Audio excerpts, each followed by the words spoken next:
Nung nakaraan sa ating part 1, tayo ay bumiyahe mula Cabarugis, Quirino papuntang Malico, Pangasinan. Ngayong araw, itutuloy naman natin ang ating biyahe papuntang Cavite City. Samahan niyo ko sa aking magiging biyahe. So, approaching na tayo dito sa ating entry point, which is Rosales. So, papasok tayo ng T-Plex. So, excited na excited talaga ako dito guys kasi first time natin magmomotor. Although dati na tayo nakapag-expressway gamit yung Fortuner, ngayon matutupad na ang isa sa mga pangarap natin na makapagmotor sa expressway. So yung feeling na to guys, talagang hindi ko may paliwanag.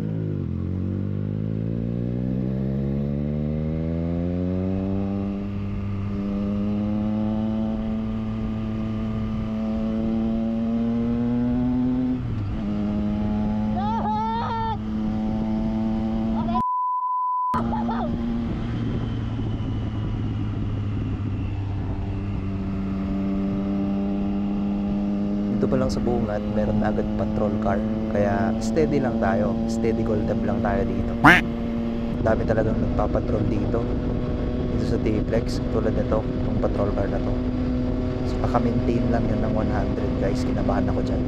Kasi 105 yung overtaking speed ko. Although 105 yung nakalagay sa speedometer ko, minsan kasi sa reading nila, mas mababa. So napansin ko lang yun. So approaching na tayo dito sa NLEX. Papasok na tayo ng North Luzon Expressway. So nakikita nyo dito, nandito ako sa left side, dito ako sa tire pad. Kasi pag dyan tayo sa gitna, nakikita nyo yung mga oil na yan. Madulas yan para sa mga motor.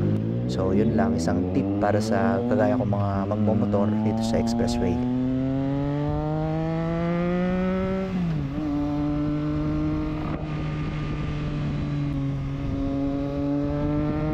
So habang binabaybay ko tong NLEX, wala pa nakikita mga big bike. Not until dumaan itong Multistrada at itong isang motor na hindi ko alam kung anong brand. Ride safe sign pa sila sir. Ride safe sign na sir. So nakita ko sila dito na sumingit dito sa kanan. So tinry ko silang habulin at sundan. Nasa natatakot pa tayo. Kaya hinayaan na lang natin silang makalayo. So dito guys, huwag nyo talaran to kasi kamote tayo dito. Pero napakainit talaga kasi yan. Tapos full gear pa tayo. So ito, dito na nag-start ang traffic dito sa NLEX. Skeptic pa ako dito na sumingit-singit kasi napakalaki ng side panniers ko. So siguro nasa 5 to 6 kilograms yung left side panniers. Nasa 5 to 6 kilograms din yung nasa right side panniers. Plus yung top box pa natin na punong-puno din. So good for 7 days yung ating dinalang damit. So dito, dahil traffic na, nakakita ko ng AK550. Nakita ko siyang sumingit dito sa left side. So sinundan ko na lang siya. Pero lugi kasi siya, walang side panniers, ako may side panniers. Kaya nakasingit-singit siya dito sa loob. So tinuloy-tuloy ko lang to. Ewan ko kung tama to or allowed to.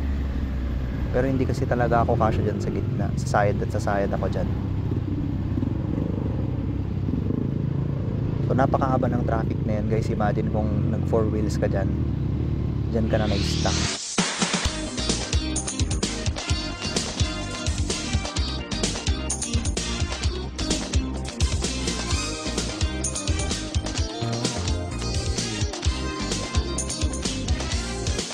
So dito, nakita ko ng merge sign, may merging sign dyan, kaya nagpagilid ako.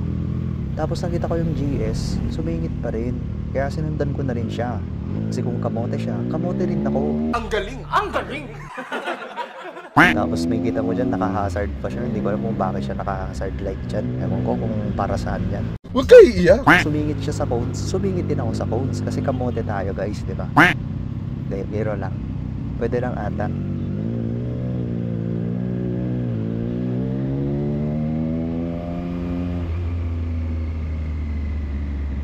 So makikita natin dito na nagkaroon ng zebra lane sa opposite direction. Kaya merong cones doon.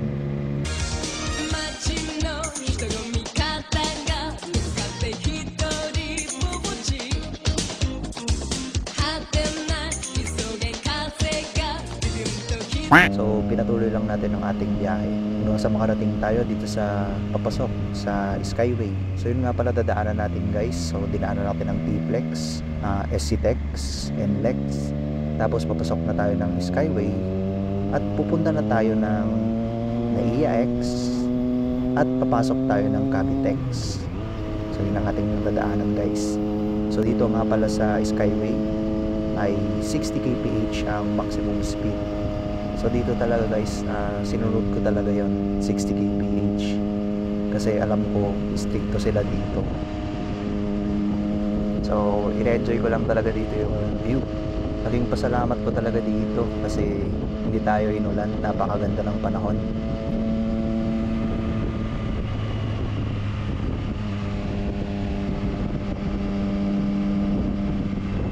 So, papasok na tayo dito sa Cavitex.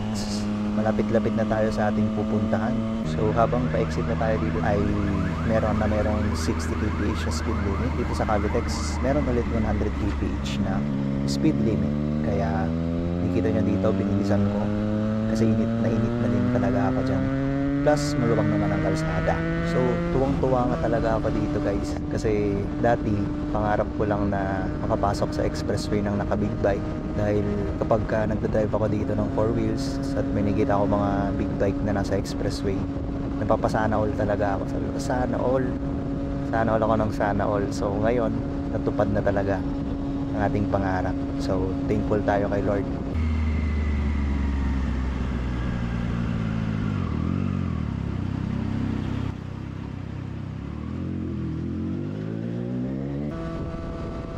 Okay guys, yan lang para sa ating part 2. Share ko lang yung experience ko sa expressway.